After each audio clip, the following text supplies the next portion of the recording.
Morning decisions. How about a creamy mocha frappuccino drink? Or sweet vanilla? Smooth caramel, maybe? Or a white chocolate mocha? Whichever you choose, delicious coffee awaits. Find Starbucks Frappuccino drinks wherever you buy your groceries. From our virtual studios in the Netherlands and Camarillo, California, we have the greatest podcast episode that we have ever delivered about to happen right now, because it's with your amazing hosts, Andros Sturgeon and Justin Womack. That's right, coming right into your ear holes from around the world. Once again, it is time for the Marketing Geeks. Perhaps the top 5 marketing shows that you've probably heard. This is it. It is the number one show that you are listening to right now. The number one. Thank you so much to our 7 listeners for joining us once again, the Marketing Geeks. We have a fabulous show lined up for you. Incredible. We're going to go over some tips and tricks, some techniques, stuff that will blow your mind. And best of all, yes, part 6, the thrilling conclusion of the Influence Pattern series with the Marketing Geeks live. Hello, everybody. We are back. It is the Marketing Geeks radio program on the internet. Does anybody even listen to internet anymore, or radio? Do they? Is radio a thing? It exists as a thing. It is a legacy. In technology terms, they call it a legacy medium, meaning it's being retired slowly, but there's an audience for radio still. It's a thing. This episode is brought to you by Indeed. Stop waiting around for the perfect candidate. Instead, use Indeed sponsored jobs to find the right people with the right skills fast. It's a simple way to make sure your listing is the first candidates see. According to Indeed data, sponsored jobs have 4 times more applicants than non-sponsored jobs. So go build your dream team today with Indeed. Get a $75 sponsored job credit at Indeed.com/podcast. Terms and conditions apply. Mom, can you tell me a story? Sure. Once upon a time, a mom needed a new car. Was she brave? She was tired, mostly. But she went to Carvana.com and found a great car at a great price. No secret treasure map required. Did she have to fight a dragon? Nope. She bought it 100% online. From her bed, actually. Was it scary? Honey, it was as unscary as car buying could be. Did the car have a sunroof? It did, actually. Okay, good story. Car buying you'll want to tell stories about. Buy your car today on Carvana. Delivery fees may apply. My niece once asked me. I said, "Okay, I'm going to hang up the phone." And she goes, "Why do you guys say hang up the phone?" And I felt very old. Go watch an old movie and you'll learn. You'll learn from way back in the 90s, or maybe even the early 2000s when they still had landlines. That's right. We have quite a show lined up for you. First of all, we are concluding our 6-part series in influence marketing. You want to talk a little bit about that, Mr. Womack? All right, we're going to make it brief because I've recapped this on all the other ones, but this is part 6 of the Influence Pattern series. Today, we're going to talk about consistency and micro commitments, essentially. And but this is part 6, so we've had 5 parts before it. So the other 5 that we've covered so far were authority building. We did a whole section on authority building. Go back 5 episodes ago to go catch that one. We did reciprocity, scarcity, and 2 others, which I will tell you in a second. We did liking, and we did... Any day now. Any day. Wait for it. It's coming. We did consensus. Social proof. See? You know, my memory doesn't click as fast as it used to, so I have to think about things for a minute. Well...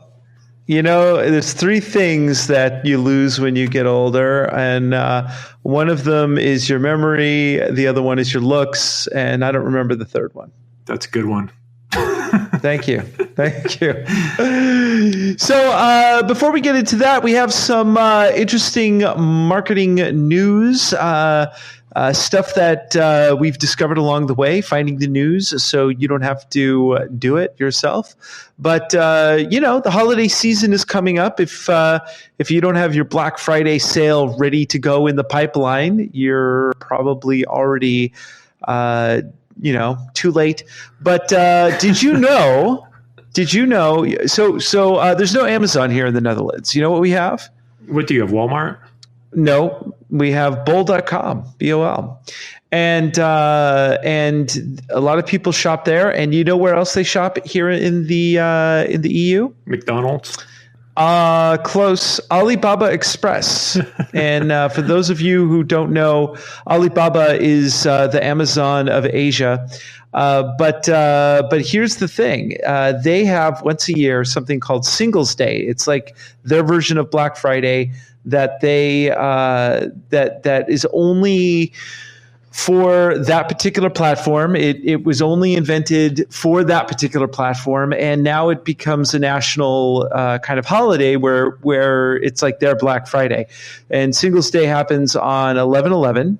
Get it, the ones, right? And it's a Chinese-based company called Alibaba. For those of you who don't know, and this year sales brought in $30 billion in one day. $30 billion. How many people are in China right now? So China is like 5 or 10 people. 5 years ago or so, it was at 1 billion. Yeah. There was 1 billion there like 5 years ago. I'm sure it's above a billion right now. The population of China is much bigger than the United States. So that's a bigger market. All of them walking, talking, pockets full of cash. That's right. I wouldn't say all of them, but should tap into that market. But that's the marketer in me talking. But it's kind of interesting because you have basically Amazon, which has dominated retail in the States, and Alibaba, which has dominated retail in Asia, and these are numbers that are absolutely insane when you really think about it, because the type of market capital is like these are what the GDP of like some small nations. So let me I got some stats here, so I just looked them up. So 1.386 billion in China as of 2017. So that's last year, even 1.386. So a significant amount compared to the United States at 325.7 million. So we are they have 1 billion more people than us. So we are 1 billion people behind. So from a market share standpoint, it's much, much bigger. And I'm pretty sure in China, is Amazon allowed in China? Because Google has made a special China product. But is Amazon, do they have the option of shopping on Amazon in China, or is it only Alibaba? I think it's just Alibaba, and so it's I would love to talk. If anybody out there knows about like marketing on Alibaba and what that goes into that, I would love to hear from you, and we'll put you on our show and do a little interview with you. But I think that's worth investigating. Anyway, kind of interesting because he just had it, and $30 billion in one day, pretty incredible. One day. Here's another little interesting bit of news. Facebook is testing augmented reality ads in their news feed. So this is from Mashable, which is a great website if you ever want to find some really interesting news. But what they're doing is they're basically using you have the augmented reality. For those of you who don't know what augmented reality is, it puts a layer of information over your information. The best way to describe it is if you use Facebook and you get the little emoji faces that you can put on your face.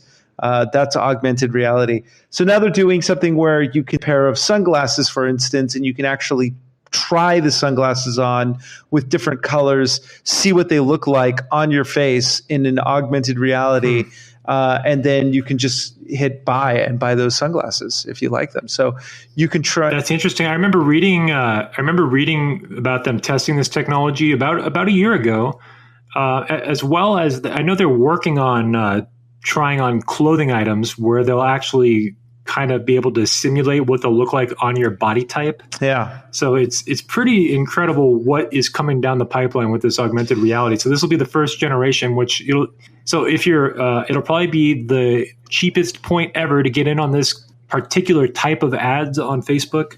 Right.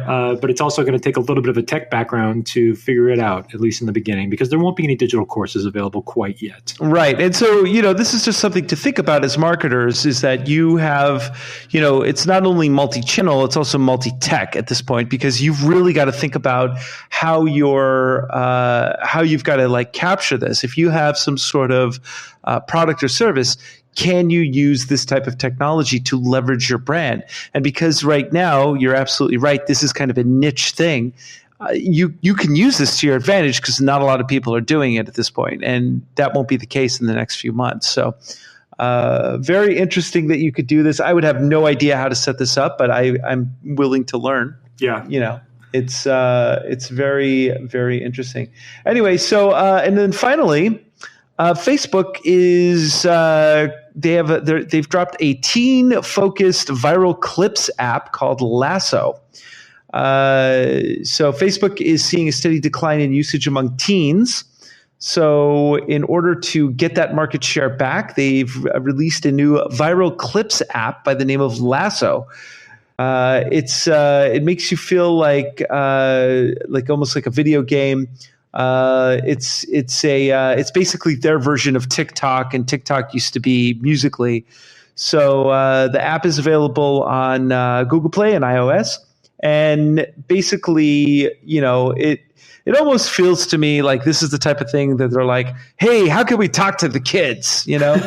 How can we market better to them? Right.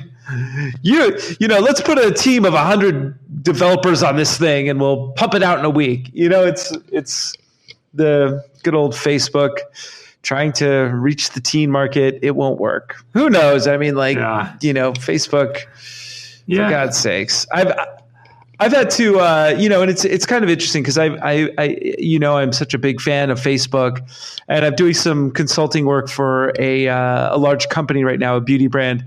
And one of the things that I did as soon as they hired me was I looked at all their Facebook ads, and I saw how they were performing, and they hadn't in the past. Since the beginning of this quarter, they have not had not one conversion on any of their Facebook ads. They've spent close to $5,000 on their Facebook ads, not one conversion. So I went in and I retargeted some of the demographics within their ads simply by looking at who is buying their products and focusing on the hot areas that they were selling the most of their products. And lo and behold, all of a sudden the ads started working again. So, the Facebook ads do work, and, you can create your Facebook ads through Instagram. And then of course, Instagram ads and Instagram story ads can help drive brands, especially if you're a visual brand like a beauty product. And believe it or not, we are actually doing something that can help you with this very subject. Do you know what it is, my friend? I have heard about it, but why don't you tell us? We are running an absolutely free, to our 7 listeners, we're running a free webinar on Instagram marketing. And if you are interested in knowing how to do some Instagram marketing, how to sell on marketing, how to get followers, we are running a free webinar for you. So yes, ladies and gentlemen, if you are interested in doing that, we have a link in the bottom of our description. You can sign up for this particular webinar. It's absolutely free to our 7 listeners because we want to, it's Instagram marketing definitely is very powerful, but you got to know how to do it right. And if you don't know how to do it right, you'll drop some balls. So with that, why don't we get into? Well, before we do that, I just wanted to share just a couple stories that I just kind of found online real quick here. So Netflix execs are talking about plans to boost international growth by dropping the subscription prices in certain countries. So based on the per capita income in certain countries, they're going to be dropping subscription rates, which is kind of interesting on how they can grow internationally. So I just thought that was kind of interesting, creative. And is there backlash to that? I think that's totally fine. Are there any legal ramifications? I have no idea. Well, my guess is that what they're going to do is they're going to probably show more localized content and some of the rights to the more expensive pieces of content, they're not going to have as much. But it's one of these things. Would you rather be the guy who sells a yacht once a year, or would you rather be the chewing gum salesman? You know what I'm saying? Like where it's if you can get your product into the hands of you can sell one unit and make a lot of money, or sell 10 million and make the same amount of money. Well, probably more. I don't know. I don't know what the going rate for chewing gum wrappers is these days, but maybe it's big business. One other story. This is getting into a lot of businesses right now, but Airbnb and eBay are ending their forced arbitration policy for sexual harassment claims. I just think this is interesting. This is all over the news at a couple different companies. I think Google was exploring this as well. So essentially, they are ending where they would force you into their arbitration system. So, I mean, it's progress so that, they're taking these claims more seriously, I think is what it means. They're not going to force you to work with their lawyers and their team. So I think that's positive progress. Any thoughts? I think that is positive progress. The whole forced arbitration thing is just it's kind of ridiculous, because basically the way that works is that you in order for you to work at a company, and I had to do this when I was working for one of the most popular companies in America, who will remain nameless, but their name rhymes with Comcast. I had to sign one of these agreements where basically it said that if they screwed me over, I was not allowed to do anything but go into forced arbitration, which is basically a trial where I go into a room with their lawyers and they tell me what's going to happen. And so I could bring my own lawyer, but it doesn't do any good. So I think that things like these ridiculous NDAs and forced arbitration, it's not good for business. I really don't think so. And I think it's created a toxic environment for the business community on some level. Yeah. So I think it is good from a cultural standpoint. I think it's a step in the right direction. Yeah. Yeah. So anyway, I want to hear about our six-part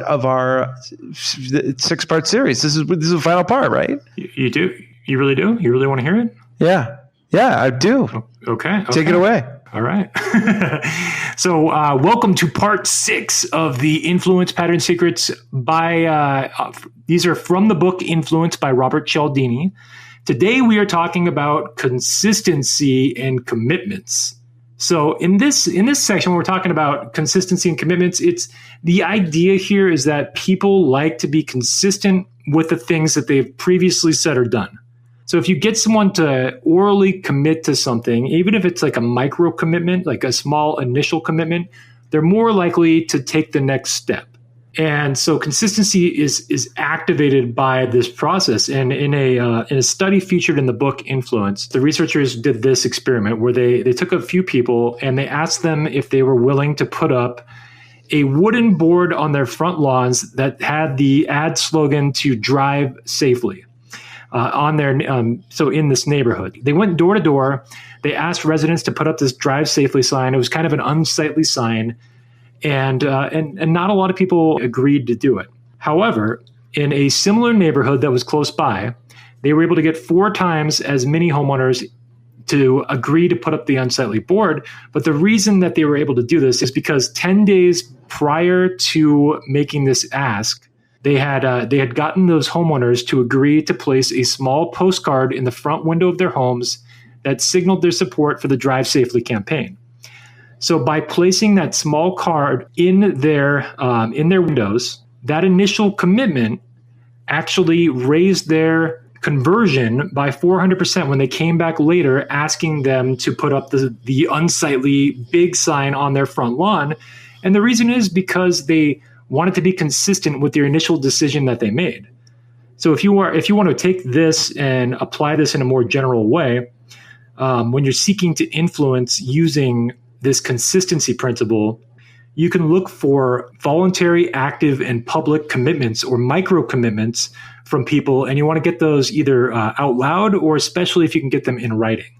So one other story from the book, real quick, Andros, I just want to give one other story, is that they, in a doctor's office, they were able to reduce missed appointments by 18% by simply asking patients, not the staff, so not the attendant or the secretary at the window, but the patient themselves, to write down the appointment details on their appointment card. So when they handed them an appointment card, they would give them a blank card and they would ask the patient to write down the appointment details, and they found that they were able to decrease the no-shows significantly. Yeah, and this is actually whenever I'm talking to like a potential client, for instance, one of the first things that I do is I get them to commit to something small, right? Even if it's just like, hey, would you be willing to take a look at this, or would you be willing to like I'll send them a proposal and I'll have a little thing at the end where they have to initial it.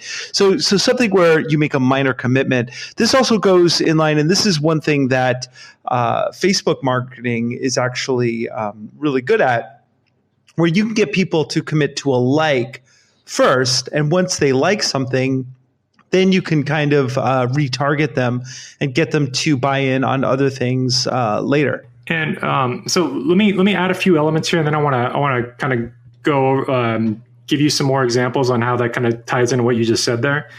But so behavioral consistency acts at both the individual and the social level.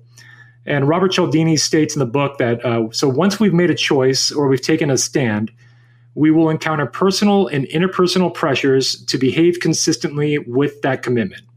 So those pressures will cause us to respond in ways that justify our earlier decisions, right?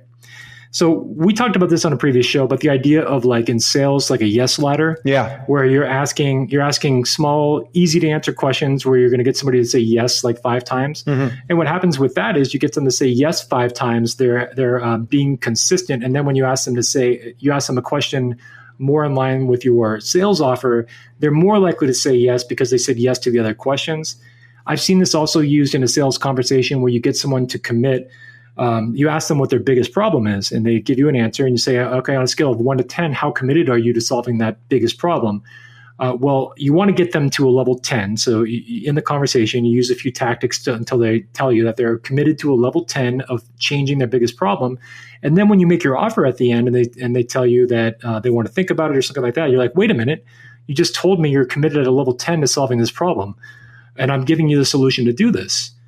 So what's holding you back? And using those kind of tactics, those again, you're taking their words earlier and you're using them to you're using their micro commitment by saying they were at a level 10 to solving their problem in the sales conversation. That's a way of using this in live action, right? Mm-hmm. So other quick examples, free samples. Give someone a free sample, they can try something out. That's a minor commitment, but they've accepted the free sample. Part of that also gets into like the idea of reciprocity. You gave them a free sample, they want to give something back, they're more likely to buy. Or just any sort of if you charge someone, you see this on online funnels a lot. You'll see that you'll sign up for an email list, you'll take the lead magnet, and on the thank you page, you'll get what's called an OTO, or a one-time offer, or something cheap. They call this a tripwire in marketing, which is a little bit of a funny term, but a tripwire, where they give you a low-cost entry-level offer to basically transition you from being a prospect into a customer. Because the idea here is that even if you charge someone $1 for this tripwire, or $7 or $14, the idea is that once you transition the relationship from prospect to customer, that there's a change in that relationship. And the fact that they made that commitment to spending money with you, and plus their credit card will be on file now, which is also consistent, or they made that commitment, it's going to be much easier to sell them other products down the line. Right. So these are the kind of things that all tie in. Yeah, that's great. That's great. So let's put this in practice. So let's say, you and I have done some public speaking and we sold some stuff from the stage. So how would this work? Like, let's break this down into 3 different kind of components. Like, how would this work from a sales perspective, a advertising perspective, and a more of a marketing perspective? Well, sales number one, I believe it's in the conversations. So it's in the actual sales conversation where we're asking questions that we can get simple commitments for. So that could be either the yes ladder questions that we talked about, or it could be getting them to give their commitment to making a change and then using that, basically referencing that again if they come back with resistance and give rebuttals. Or give objections, we want to rebut the objections with the fact that, wait a minute, you just told me that you're committed at this level to solving your problem. I have the solution for you. What's really stopping you? And when you use language like that, it makes it uncomfortable because people don't like to break from what they just said. Mm-hmm. So that's the sales standpoint to me. In marketing, to me, it's the idea of using it in like a funnel, like I mentioned, like. Most funnels in advertising, you're going to see an advertisement.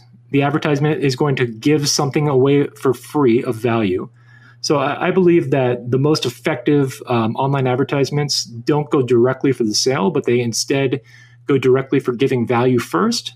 And so again, we've talked about the idea of a lead magnet. They will give you something for free. So that could be a PDF, like a free report. That could be a checklist, a top 10 document. It could be a video training. It could be a webinar. Whatever it is, you give something away for free. They make that first micro commitment. Then you make the ask for a small financial commitment of $1 to, let's say, $14. That's it can go even bigger than that, probably up to about $30. You make that small ask of this, they call this a tripwire, at least a lot of the digital marketers do in marketing, and you transition them from prospect to customer. So in marketing and advertising, that's how I would say it applies in that capacity. So that's basically it. And then if you're doing an offer from the stage, I would also say that the fact that you have people that have committed to attending a seminar for 2 to 3 days, that also plays into it. They've committed their time and their energy to a 2 or 3 day seminar. You make an offer from the stage. That's also going to play into it because, you showed up here, you put this out, you showed us that you have a problem that you wanted to solve. You put your time and energy into here. We gave you a lot of value already. Now let's take it to the next level. Let's really solve your problem with this high-end program. Yeah, that's great. That's great. Well, I think, I've used all of these techniques from time to time, and especially when I'm consulting with, my clients, I always kind of bring in, these are some of the things that you need to do. Scarcity is a big one, and reciprocity. But there are, and you could apply these in pretty much anything, especially if you're doing social media campaigns, building landing pages, anything like that. There's definitely a way to create these mechanisms to drive sales and get your message across. And so anything else you want to add regarding this subject? Because it was really fascinating. If you haven't heard the other parts, please go back and listen to it because it was really this was pretty amazing going through all of these step by step. And I'll put a link to the book too. So this all comes again from the book called Influence by Robert Cialdini. It's a great book, and I will have a link for the book as well if you want to get the full details and not just the Cliff Notes version. But if you don't like to read the book, that's what we're here for too. No, I don't really have a ton more to add here. Again, it's taking this in a piecemeal or piecemeal structure. We want to get people to, make small commitments first before making a big ask. So the metaphor that's often used in marketing is the idea of you have to go on a few dates before you ask someone to marry you. If you were to go to a bar and ask someone to marry you before you've even asked for their name, the odds are that I would hope that 100% of people would say no, but it's going to be a very, very, very finite amount of people that would ever consider that proposal.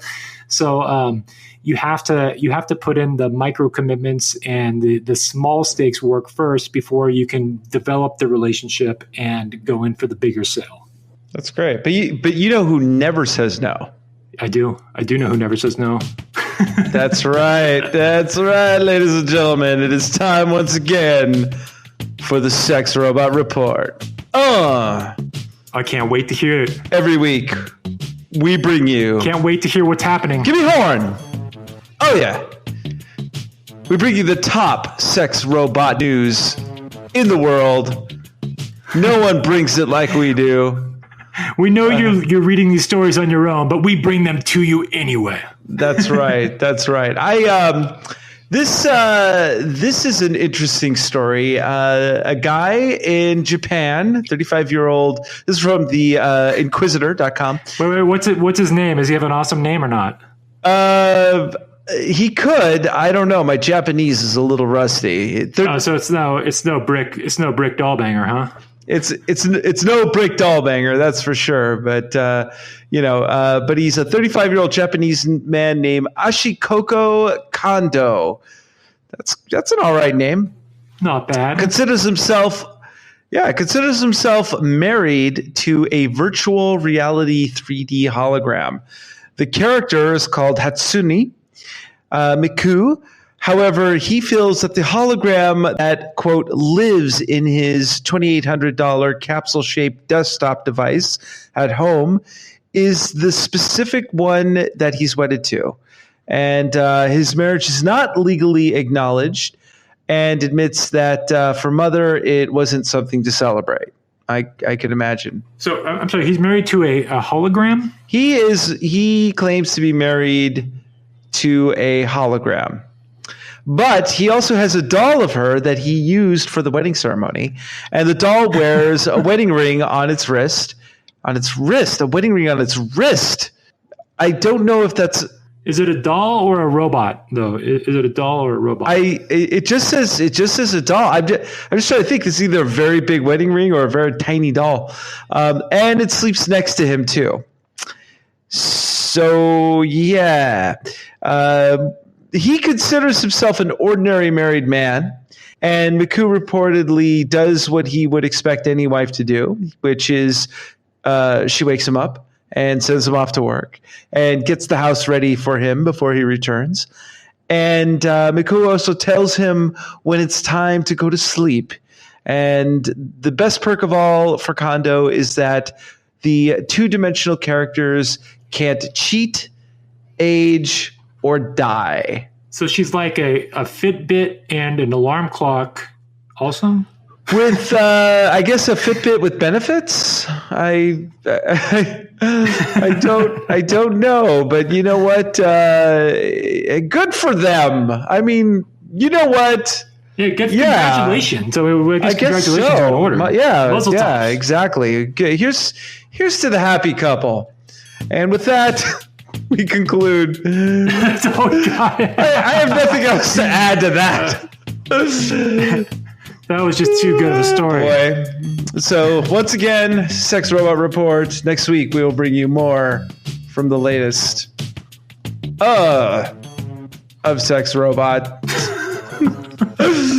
Oh, yeah. So I think it's time to transition to geek news. Oh, sad day in geek news today. We just found out a few hours ago. In fact, you just WhatsApped me. Man, Stanley has finally shed his mortal coil and gone to the great Avengers assemblance in the sky.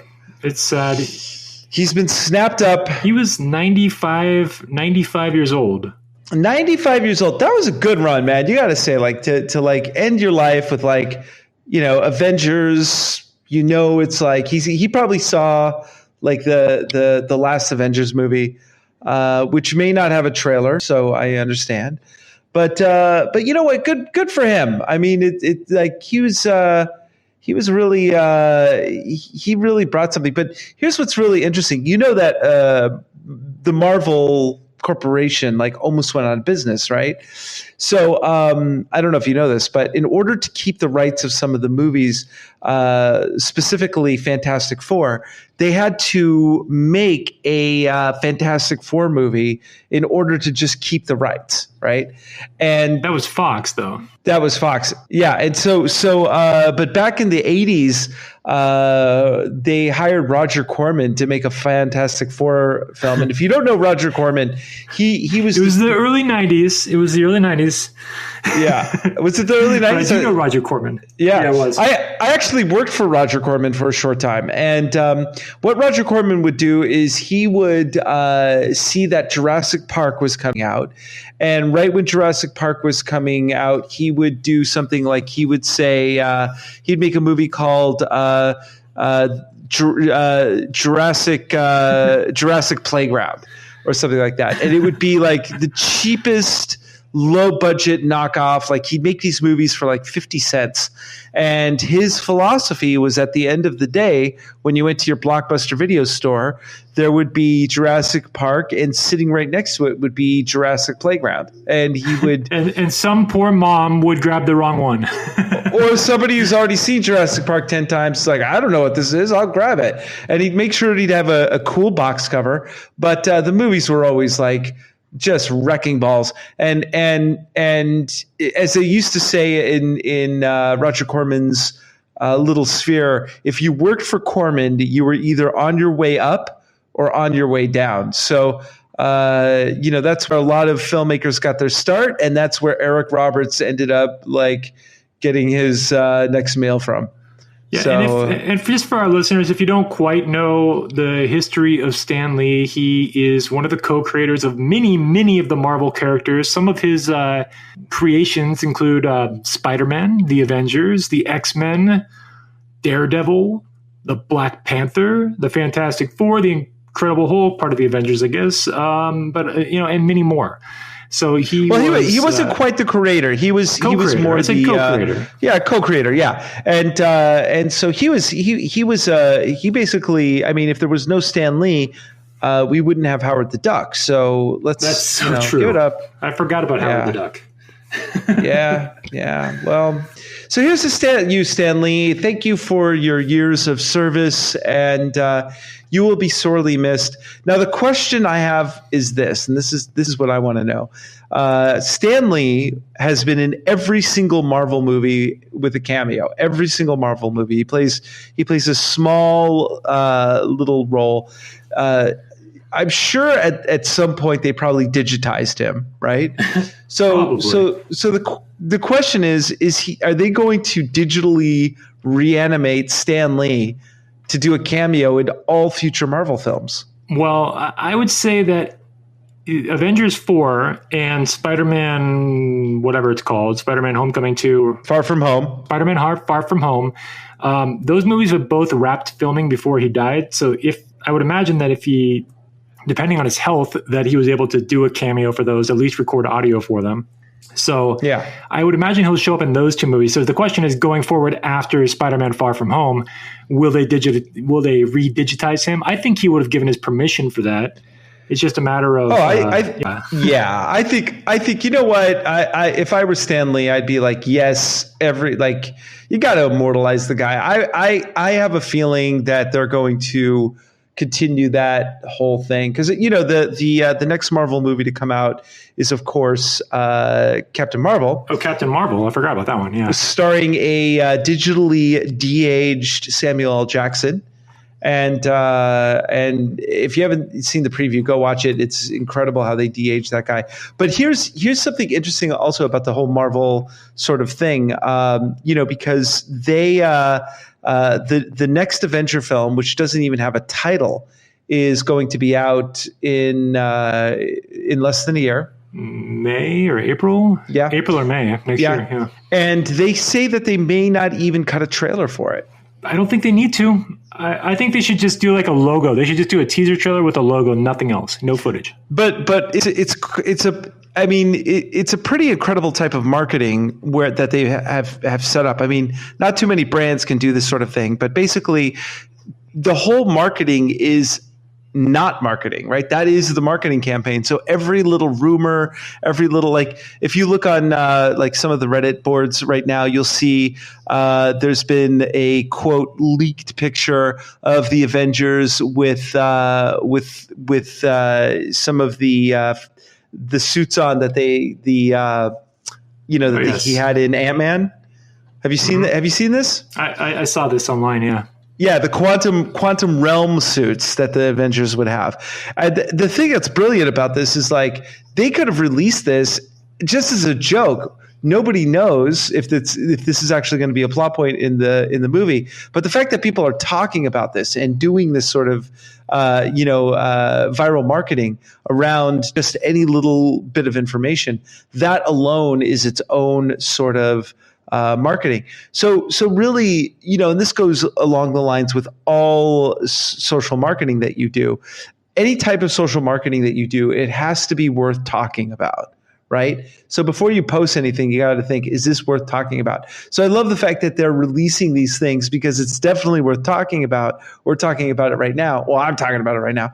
But I like the idea of doing a whole advertising campaign by not advertising. I think it's kind of genius. I like that too. And so a couple other stories this week. This is a repeat of last week, but they put out a poster for the Deadpool PG-13 movie with Deadpool and Fred Savage riding Rudolph the Red-Nosed Reindeer.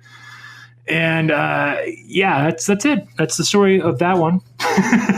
That's all you got? No, well, that's the ultimate shameless cash grab. I just can't get over the fact that they're actually doing this. My other story, though, is Jason Mewes has said that Jay and Silent Bob, the sequel, which I think they're actually calling Jay and Silent Bob Reboot or something like that, it is planning to start shooting in February. So apparently they did some rewrites because Kevin Smith lost a bunch of weight following his heart attack and going on Penn Jillette's potato fasting diet. So I think it starts with the potato fast, and then it did some other things, but he lost a ton of weight doing Penn Jillette's diet. And so he's rewritten the script. They're going to reboot Jay and Silent Bob. They will start filming in February, and we'll probably be seeing it late 2019, early 2020. So mark your calendars. What is it? Do you just eat like nothing but potatoes until you're so tired of it that you just don't want to eat any potatoes anymore? I actually you're not eating anything. When I first heard about it, I thought it was kind of interesting. So I looked into it a little bit, and you have to. So it's unlimited potatoes for like 30 days, I think it was, and you have to boil them. They have to be boiled or cooked. You can't add anything to them. So like no butter, no seasoning, no nothing. So it's funny because Kevin Smith was like, "Oh, that sounds like awesome. I could totally eat potatoes for 30 days." And he's like, after like day 3, he's like, "I guess I don't like potatoes as much as I thought I did. I think it's the butter and the sour cream."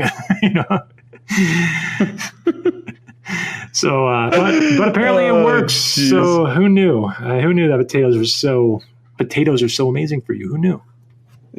They're interesting. Well, yeah, who knew? But other news: Willem Dafoe is going to be playing Vincent Van Gogh.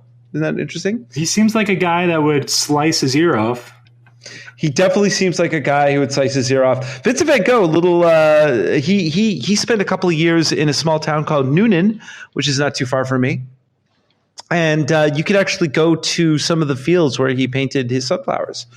So when you come out here to visit me, I will take you on the Vincent Van Gogh tour. All right, we got actually I found a couple more stories here. We got 2 kids movies that released trailers this week. Detective Pikachu, starring Ryan Reynolds.